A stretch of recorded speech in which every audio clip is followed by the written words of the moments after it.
Hello friends, in standard 11 subject biology, today we are going to discuss here topic number 7, very interesting topic. The name of the topic is cell division. You have already learned about cell division. म्हणजे ह्याच्या पूर्वी पण तुम्ही sale division 9वी 10वी मध्ये शिकलेला आहात. आज आपण सेल डिव्हिजन ॲक्च्युअली काय आहे, सेल डिव्हिजन कसं स्टार्ट होते याविषयी माहिती घेणार आहोत.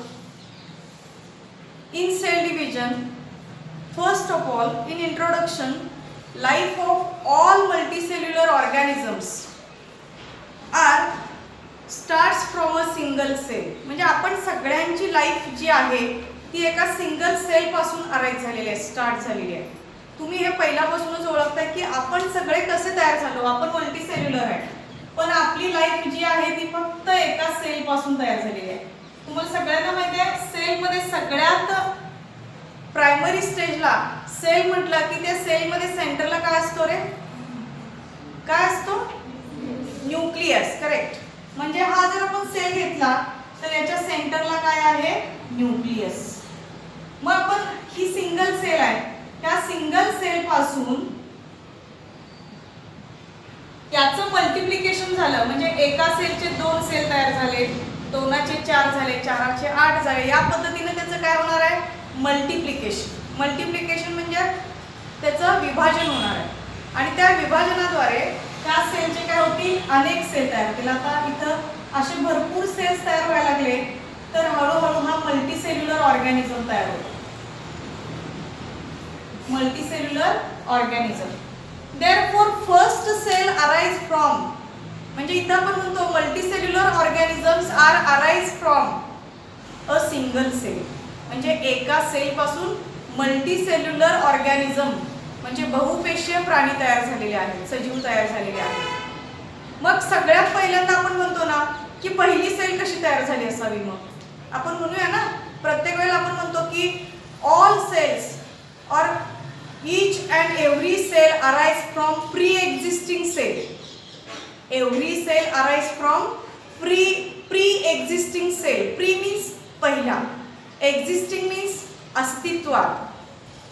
म्हणजे प्रत्येक नवीन सेल ही पूर्वीच्या अस्तित्वात असलेल्या सेल पासून तयार झालेली आहे, होय की नाही. मग पुन्हा प्रश्न येणार, मग ती पहिली सेल, एक्झिस्ट असलेली सेल कधी तयार झाली, होय की नाही. होय ना. असा प्रश्न तुमच्या मनात कधी आला का की आपल्या शरीरामध्ये हजारो पेशी आहेत, लाखो पेशी आहेत, पण त्यातली प्रत्येक पेशी ही प्री एक्झिस्टिंग सेल पासून तयार झाली. मग ठीक आहे ना, ती पहिल्यापासून तयार झाली, ती पेशी पुन्हा त्याच्या पहिल्या पेशीपासून तयार झाली. मग सगळ्यात पहिली पेशी कशी तयार झाली असावी. या पृथ्वीवरती सजीवांची निर्मिती जी झालेली आहे, each and every living organism, the cells are arise from pre-existing cells. But question arise is that first cell, how arise this first cell. म्हणजे पहिली सेल कशी काय अराइज झाली असेल. मग पहिली प्री एक्झिस्टिंग सेल असू दे, ती पहिली सेल कशी अराइज झाली असेल पृथ्वीवर. हा खूप म्हणजे खूप इंटरेस्टिंग पॉइंट आहे मुलांनो, की हा क्वेश्चन जो आहे याचा आन्सर तुम्हाला इव्हॉल्युशन शिकत असताना मिळणार आहे. म्हणजे पृथ्वीच जेव्हा तयार झाली तेव्हा त्या पृथ्वीवरती ही प्री एक्झिस्टिंग सेल कशी तयार झाली असेल. मग त्याच्यासाठी त्याच्या पूर्वी पृथ्वीवरचं वातावरण कसं होतं. आणि तुम्हाला सगळ्यांना माहित असावं, ही pre existing cell that arise from some chemicals, with the help of some chemicals and as well as some gases. म्हणजे त्यावेळेला काही केमिकल, काही गॅसेस या पृथ्वीवरती होते, त्याद्वारे हे पहिली सेल अराइज झालेली आहे. त्याचा अभ्यास आपल्याला इव्हॉल्युशन मध्ये मिळणार आहे. इव्हॉल्युशन हा खूप इंटरेस्टिंग पॉइंट आहे. आपण नेमकं मानव कसा इव्हॉल्व झाला, या पृथ्वीवर मानवाचं अस्तित्व कसं आलं, हे आपण त्या टॉपिक मध्ये बघणार आहे.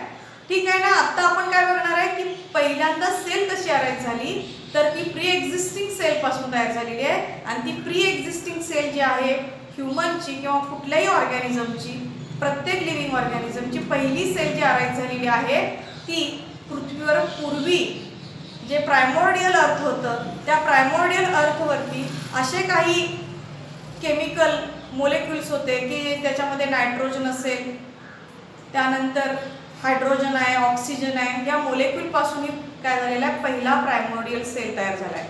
त्याला आपण प्री सेल म्हणतो, प्री सेल, अगदी सुरुवातीचा सेल. देन नेक्स्ट, मग आता ह्या सेल मध्ये काय होत असेल मुलांना? सेल हा जो कन्सेप्टच आहे इथे सेल डिव्हिजन. या सेल डिव्हिजन मध्ये पहिला कन्सेप्ट येतो म्हणजे cell cycle.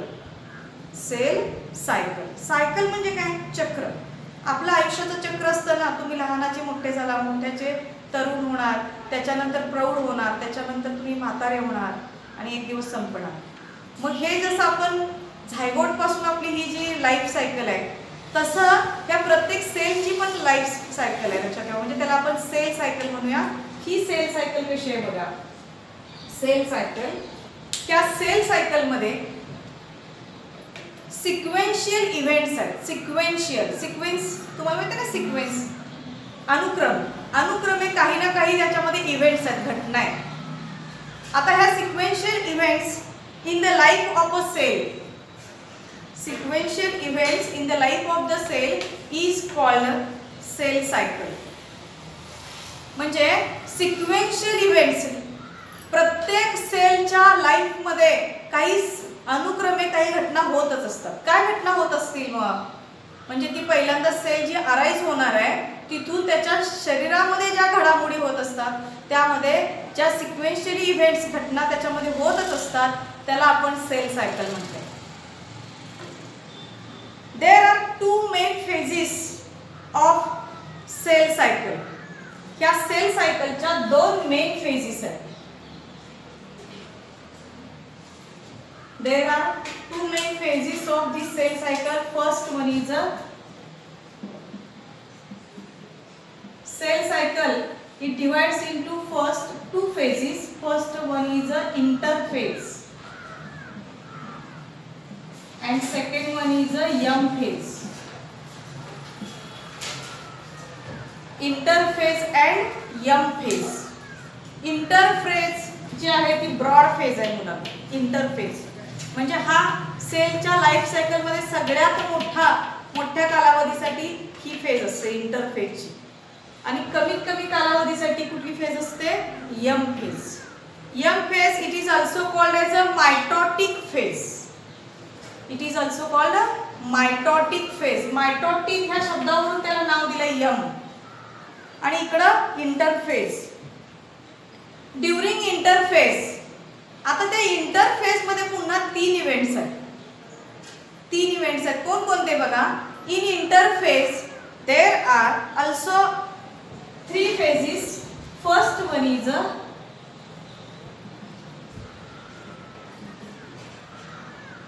In interphase, first one is a G1 phase, second one is a S phase, and third one is a G2 phase.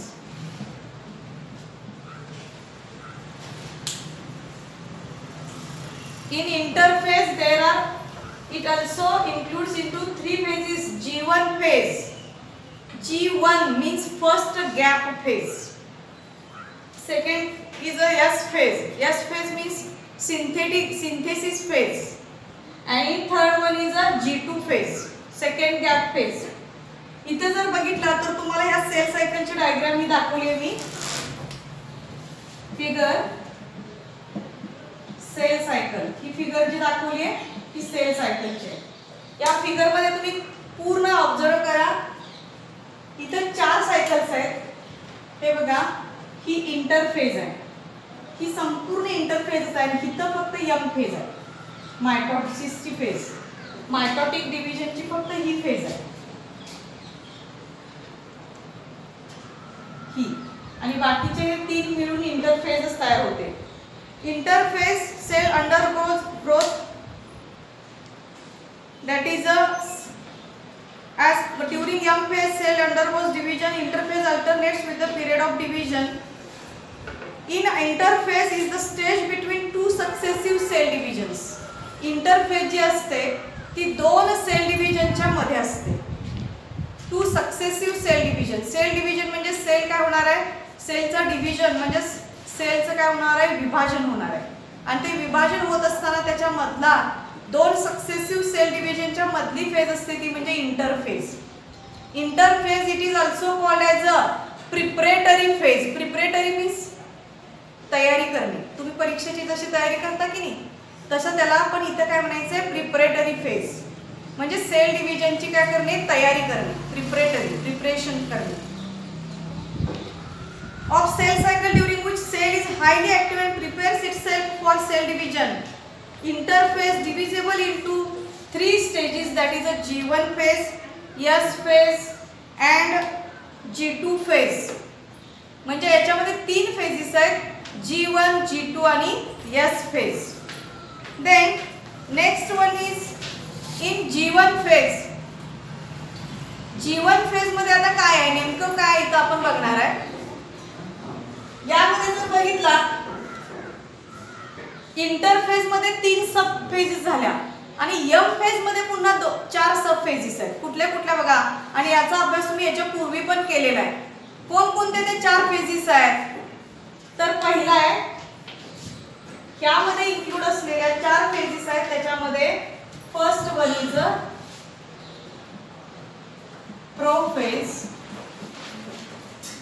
Second one is metaphase, third one is anaphase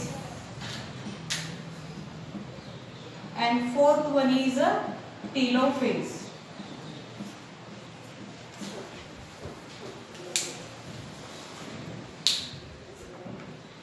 बघा cell cycle मध्ये पहिल्यांदा 2 महत्त्वाच्या phases आहेत. Cell cycle is divided again into 2 phases, interphase and mitotic phase. In interphase there are also it's subdivided into 3 phases, G1 phase, S phase, G2 phase. And M phase is again divided into 4 phases, prophase, metaphase, anaphase and telophase. आता याच्या पूर्वी तुम्ही sale division, आता ह्या M phase mitotic phase मध्ये mitosis पण घडणार आहे आणि मिओसिस पण घडणार आहे. तुम्ही हे 2 वर्ड तरी याच्या पूर्वी ऐकलंय की नाही. मायटोसिस ऐकलंय की नाही, गुणसूत्री विभाजन मायटोसिस, आणि मिओसिस अर्धगुणसूत्री विभाजन. ह्याच्यामध्ये तुम्हाला ह्या कन्सेप्ट, आता ह्याच्यामध्ये आपण प्रत्येक पुन्हा सब डिव्हिजन जे त्याच्या आहे त्याच्या डिटेल मध्ये जाणार आहे. तर in interphase first phase is a G1 phase. G1. You carefully observe this cell cycle diagram. Here this G1 phase. या G1 phase मध्ये जर आपण बघितलं तर पहिल्यांदा काय होते बघा, की G1 phase स्टार्ट कुठून होणार आहे, मायटोसिस नंतर. ठीक आहे ना. मग मायटोसिस नंतर काय होणार सांगा, मायटोसिस नंतर एका सेलचे 2 सेल तयार होणार. झाले का, 2 सेल तयार झाली तर हे नवीन डॉटर सेल आहेत ना. इथं डॉटर सेल याचा अर्थ काय, न्यू सेल्स.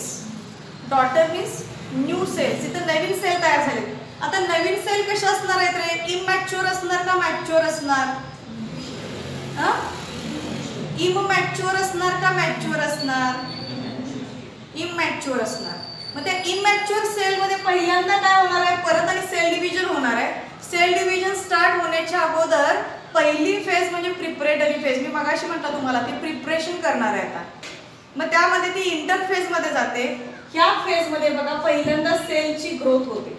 सेलची ग्रोथ म्हणजे काय, सेलचा आकार काय होणार आहे, वाढणार आहे. सेलची वाढ होणार आहे, cell growth. Then second one is a normal cell functions. Normal cell functions म्हणजे सेल जे आहे त्याच्या सगळ्या सेल ऑर्गॅनिलीज डेव्हलप होत जातात आणि ते आपलं प्रत्येक फंक्शन जे आहे त्याचं कार्य जे आहे सेलचं ते काय होणार आहे, तयार होत राहणार आहे. म्हणजे त्याचे सगळे कार्य चालू होणार आहे. Then ऑर्गॅनिली duplications. ऑर्गॅनिली हा शब्दाला, ऑर्गॅनिली म्हणजे सेलच्या आत असणारे सगळे cell organelles. Do you know the cell organelles? माहिती आहे तुम्हाला सेल ऑर्गॅनिलीज कुठल्या कुठल्या असतात? आपल्या सेलच्या आतमध्ये कुठल्या कुठल्या सेल ऑर्गॅनिलीज असतात माहिती आहे तुम्हाला? सांगा बघू, आठवा. सेलच्या आतमध्ये कोणकोणते सेल ऑर्गॅनिलीज आहेत? न्यूक्लियस आहे, आहे की नाही? सेल वॉल आहे बाहेरून, सेल मेम्ब्रेन आहे, त्याच्या आत गेलो आपण न्यूक्लियस आहे, सायटोप्लाझम आहे, इंडोप्लाझमिक रेटिक्युलम आहे, आठवलं का? गोल्गी अपॅरेटस आहे, आठवलं काय नाही? व्हॅक्युल्स आहेत, प्लास्टिड्स आहेत. मग हे सगळ्या सेल ऑर्गॅनिली ज्या आहेत त्या सेल ऑर्गॅनिलीज डेव्हलप होणे आणि डेव्हलप होऊन त्याचं डुप्लिकेशन होणे. डुप्लिकेशन म्हणजे काय? डुप्लिकेशन मीन्स आहे तशा सेल ऑर्गॅनिलीज परत नवीन नवीन तयार होतात. रेप्लिकेशन हा शब्द ह्याच्यापूर्वी ऐकलाय. रेप्लिकेशन सारखाच सेम वर्ड आहे डुप्लिकेशन, म्हणजे सेम डुप्लिकेट कॉपी त्याची तयार होते. म्हणजे ह्या सगळ्या गोष्टी ज्या आहेत त्या ह्या कशामध्ये घडणार आहे? G1 फेज मध्ये. G1 जवळजवळ in human cell approximately each cell divides once in every 24 hours. आज जर आपण बघितलं तर आपल्या ह्युमन बॉडीमध्ये 100 ट्रिलियन सेल्स असतात. 100 trillion cells. That 100 trillion cells, हे जे 100 ट्रिलियन सेल्स जे आहेत त्या सेल्स काय होणार आहेत बघा मुलांनो, प्रत्येक 24 तासामध्ये काय होणार आहे? डिव्हाइड होणार आहे. म्हणजे त्यांच्यामध्ये ही प्रोसेस सेल डिव्हिजनची घडणारच आहे. मग एकदम सगळ्या डिवाइड होत नाही, सुरुवातीला काही, म्हणजे प्रत्येक आपल्या आपल्या 24 तासामध्ये डिवाइड होत असतं. या 24 आवर्स मध्ये जेवढ्या सेल डिवाइड होत असतात त्यामध्ये इंटरफेस टेक प्लेस 23 आवर्स. मग बघा मुलांना, आपण एका सेलचं घेऊया. एक सेल डिवाइड व्हायला 24 तास सेल, प्रत्येक सेल 24 तासात काय होतात? डिवाइड होतात. तर त्यामध्ये 24 तासापैकी 23 तास त्याच्यामध्ये इंटरफेसच असते. 23 तास काय असते?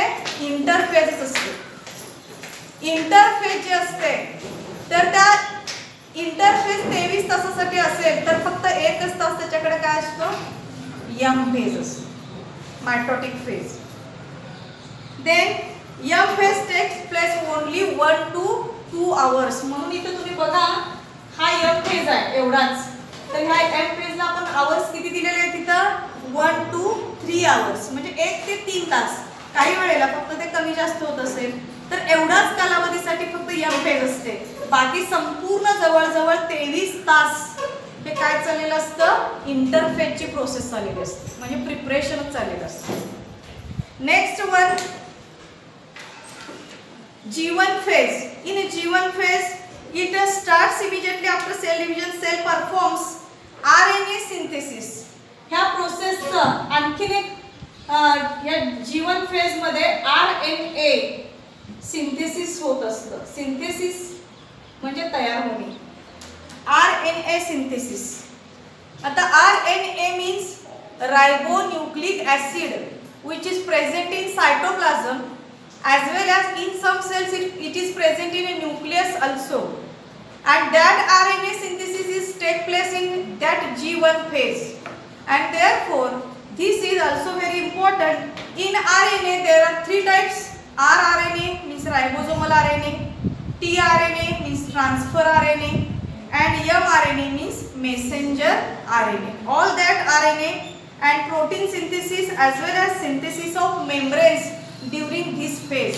म्हणजे या फेज मध्ये आपल्याला सेलचा मेम्ब्रेन पण तयार होतो, याच फेज मध्ये हे आरएनए पण तयार होतात, आणखीन याच फेज मध्ये प्रोटीन पण सिंथेसिस होतात. आणि म्हणून हा G1 फेज खूप महत्त्वाचा आहे.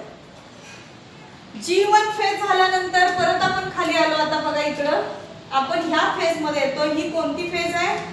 S phase. S stands for synthesis. S चा अर्थच आहे मुलांनो सिंथेसिस होणे, तयार होणे. Synthesis phase. प्रत्येक ह्याच्यातला कन्सेप्ट जो आहे त्याच्यातच त्याचं उत्तर लपलेलं आहे, वेगळं काही लक्षात ठेवावं लागत नाही. Synthesis phase in this DNA is synthesised. ह्याच्यामध्ये नेमकं काय तयार होणार आहे? डीएनए. म्हणून इथं म्हटले बघा पहिल्यांदा डीएनए सिंथेसिस, डीएनए सिंथेसाइज होतो, म्हणजे इथं डीएनएचे सिंथेसिस घडतं. डीएनए सिंथेसाइज अँड और रेप्लिकेटेड. एक तर ह्याच्यामध्ये डीएनए सिंथेसाइज पण होतो किंवा डीएनए रेप्लिकेट पण होतो. रेप्लिकेट मीन्स स्वतःची परत काय करतो तो अनेक कॉपी तयार करतो. त्याला आपण म्हणायचं replication. Then DNA synthesis is take place so that amount of DNA per cell doubles. त्यामुळे इथं प्रत्येक सेल मध्ये DNA ची जी अमाउंट आहे ती काय होते, डबल होते. म्हणजे DNA जेवढे असतील त्याच्या डबल प्रत्येक सेल मध्ये इथं तयार होतात. Histone proteins are also synthesised during this phase. याच फेज मध्ये हिस्टोन प्रोटीन तयार होतात. आता हिस्टोन प्रोटीन काय आहे? हिस्टोन प्रोटीन्स म्हणजेच हे काय आहेत, DNA चे प्रोटीन्स आहेत. म्हणजे हे सुद्धा ह्याच फेज मध्ये काय होतात, तयार होतात. Then next is a G2 phase. बघा आता इथपर्यंत झाला. ही फेज जवळजवळ 6 ते 8 तासापर्यंत असते. त्या 24 तासामधले इंटरफेज मधलाच पहिला फेज आहे G1. G1 चे 8 तास, त्याच्यापेक्षा काही ठिकाणी जास्त. त्यानंतर पुढचे 6 ते 8 तास एस फेज असते आणि next G2 phase 2 to 5 hours.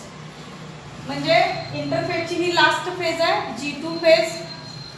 ह्याच्यामध्ये नेमकं काय घडतं, here G2 phase is the second growth phase. G2 लाच काय म्हणायचं आहे, second growth phase.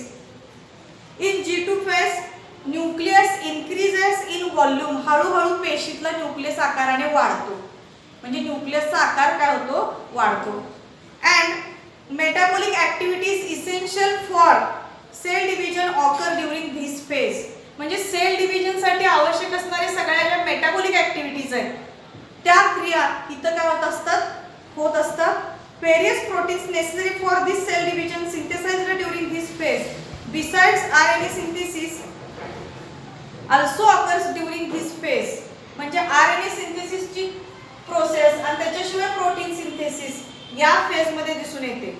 In animal cells daughter pair of centrioles appear near the pre-existing pair. आता याच्यामध्ये इन एनिमल सेल्स प्राणी पेशीमध्ये या फेज मध्ये G2 फेज मध्ये a daughter pair of centrioles, तिथं छोट्या छोट्या 2 सेंट्रिओल्स तयार होतात. डॉटर पेअर म्हणजे अगदी छोट्या छोट्या असे 2 सेंट्रिओल तयार होतात. हे सेंट्रिओल कशासाठी असतात, त्याचा उपयोग इथं याच्यामध्ये लक्षात घ्या. म्हणजे हे कुठं तयार होणार आहे, पेशीमध्येच तयार होणार. आता ही पेशी आहे तर याच्यामध्ये छोटे 2 काय होतात, सेंट्रिओल तयार होतात. आणि त्यानंतर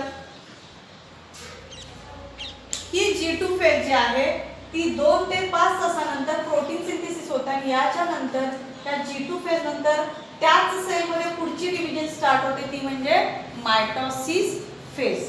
मायटोटिक किंवा यम फेज असं पण त्याला म्हणतात. M phase of period of division. Cell डिव्हिजनचा पुढचा फेज आहे म्हणजे M phase, mitotic phase. M stands for mitosis और मिओसिस. ह्याच्या पूर्वी पण मुलांनो तुम्ही सेलच्या दोन्ही फेजेस 10वी मध्ये शिकलेला आहात, मायटोसिस आणि meiosis. Mitosis is also called as a equational cell division and meiosis is called as a reductional cell division. होय ना, बरोबर आहे ना. मायटोसिस म्हणजे काय, इक्वेशनल सेल डिव्हिजन. आणि मिओसिस म्हणजे काय आहे, रिडक्शनल सेल डिव्हिजन. आता परत आपण या टॉपिक मध्ये मुलांनो प्रत्येक पॉइंट याचा डिटेल मध्ये बघणार आहे. याच्यामध्ये पहिल्यांदा ही जी मायटोसिसची यम फेज आहे त्या यम फेज मध्ये यम स्टँड्स फॉर मायटोसिस और meiosis. M phase involves karyokinesis and cytokinesis. आता हा कन्सेप्ट आला बघा परत. त्या यम फेज मध्ये 2 महत्त्वाच्या गोष्टी आहेत, त्या म्हणजे कॅरिओकायनेसिस. कॅरिओकायनेसिस म्हणजे काय बघा मुलांनो, खूप सुंदर कन्सेप्ट आहे हा. नेहमी लक्षात ठेवा प्रत्येक सेल मध्ये काय आहे, सेंटरला न्यूक्लियस आहे. मग सेल डिव्हिजन होत असताना पहिल्यांदा काय होत असतं, नेहमी हा न्यूक्लियस पहिल्यांदा डिवाइड होतो. काय होणार, पहिल्यांदा न्यूक्लियस डिवाइड होणार. म्हणजे first nucleus divides. Nucleus divides. मग न्यूक्लियसच्या डिव्हिजनला म्हणायचं कॅरिओकायनेसिस. बघा मुलांनो एका न्यूक्लियसचे 2 न्यूक्लियस तयार झाले, होय ना, 2 तुकडे झाले. मग न्यूक्लियस डिवाइड झाला की त्याच्या सभोवतालचं सायटोप्लाझम पण आपोआप डिवाइड होणार काही नाही होणार, होणार ना. मग सायटोप्लाझमचं पण डिव्हिजन झालं. सायटोप्लाझम म्हणजे माहिती आहे ना तुम्हाला, पेशीद्रव. पेशीद्रव पण डिवाइड झाला तर त्याला म्हणायचं आहे सायटोकायनेसिस. सायटोकायनेसिस. म्हणजे ह्यातलं सायटोप्लाझम पण डिवाइड होतं. हे बघा असं ह्यातलं निम्म सायटोप्लाझम इकडे जातं, ह्यातलं निम्म सायटोप्लाझम इकडे जातं. कन्सेप्ट लक्षात आली का? Karyokinesis means nuclear division, cytokinesis means सायटोप्लाझमचं डिव्हिजन. ठीक आहे ना? मग आता त्याच्यापासून नवीन 2 सेल तयार झाल्या, नवीन 2 डॉटर सेल्स तयार झाल्या. त्या नवीन 2 डॉटर सेल मध्ये न्यूक्लियस निम्मा जाणार आहे आणि त्या न्यूक्लियसच्या सभोवताली असणारा सायटोप्लाझम पण निम्म जाणार आहे. होय काय नाही? म्हणजे एका सेलच्या 2 सेल तयार झाल्या, म्हणजे त्यात न्यूक्लियस पण निम्मा गेला, सायटोप्लाझम पण निम्म गेलं. म्हणजे ह्या 2 प्रोसेसेस ह्या मायटोसिस फेज मध्ये होत असतात. म्हणून इथे दिले बघा सायटोकायनेसिस. सायटोकायनेसिस म्हणजे सायटोप्लाझमचं डिव्हिजन. शब्दाचे अर्थ तिथंच लपलेले आहेत, वेगळं काही शोधावं लागत नाही, फक्त त्याचा अर्थ समजून घ्या. Cytokinesis, cyto means cytoplasm, kinesis means division. Karyokinesis, karyo means nucleus, kinesis means division, न्यूक्लियसचं डिव्हिजन. लक्षात आलं तुम्हाला? कॅरिओकायनेसिस आणि सायटोकायनेसिस या सायमल्टेनियस प्रोसेस ह्या प्रत्येक सेल डिव्हिजन मध्ये होतच असतात. Resulting in 2 daughter cells. आता बघा मुलांनो, या सेल पासून 2 सेल तयार झाले. आता इथं ही सेल तुटली याच्यातनं, त्याच्यापासून 2 सेल तयार होणार आहेत. ह्यात निम्मा न्यूक्लियस जाणार आहे, ह्यात निम्मा न्यूक्लियस तयार होणार आहे. ह्यातला सायटोप्लाझम यात जाणार आहे, ह्यातला सायटोप्लाझम यात जाणार आहे. ते 2 नवीन सेल्स तयार झाले. त्या नवीन सेल्सना आपण न्यू सेल म्हणतो ना, पण बायोलॉजिकल वर्ड आहे मुलांनो डॉटर सेल्स. कळलं काय? इथं डॉटर सेल्स असं त्यांना म्हणतो आपण. Okay. Then next is a types of cell division. अतिशय इंटरेस्टिंग भाग आहे मुलांनो हा. कन्सेप्ट जो आहे बायोलॉजी मध्ये, तर तो आपल्या पूर्ण लाईफ मध्ये प्रत्येक सेल पासून कसा लिव्हिंग ऑर्गॅनिझम मल्टीसेल्युलर होतो हा कन्सेप्ट याच्यामध्ये आहे. Types of cell division. Cell division म्हणजे पेशी विभाजन. याचे टाइप्स कोणते आहेत? There are 3 kinds of cell division. Cell डिव्हिजनचे पुन्हा 3 प्रकार आहेत. कोणते बघा? These are found in animal cells. म्हणजे या 3 प्रकार जे आहेत ते आपल्याला ॲनिमल सेल मध्ये दिसून येतात. Animal cells. These are amitosis. Concept आला बघा इथं पहिल्यांदा अमायटोसिस. ॲनिमल सेल मध्ये दिसून येणारे पहिला आहे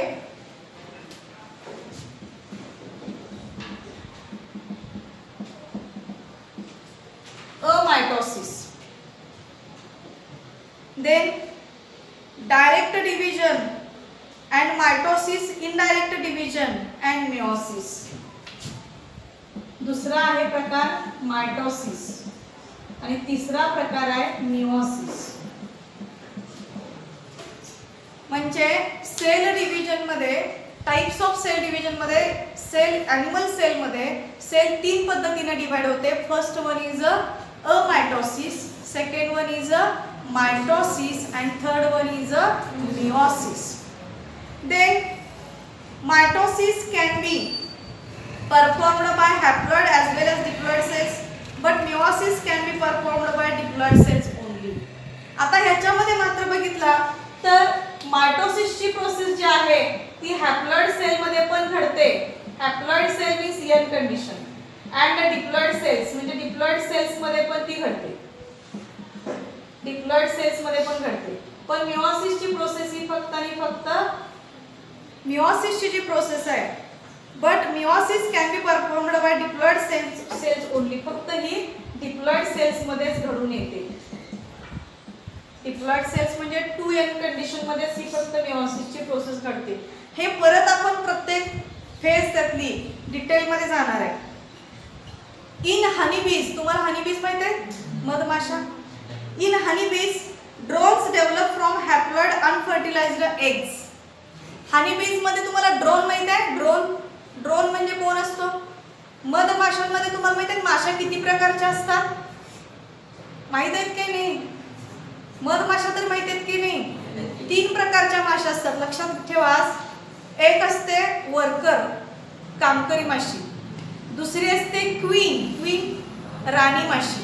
आणि तिसरं असतं ते ड्रोन म्हणजे नर म्हणजे त्याला लक्षात आलं तुम्हाला मेल असतो तो. एकेका मोठ्या जे तुम्ही म्हणताय मधाचं जे पोळं असतं बघा, बघितलंय ना तुम्ही?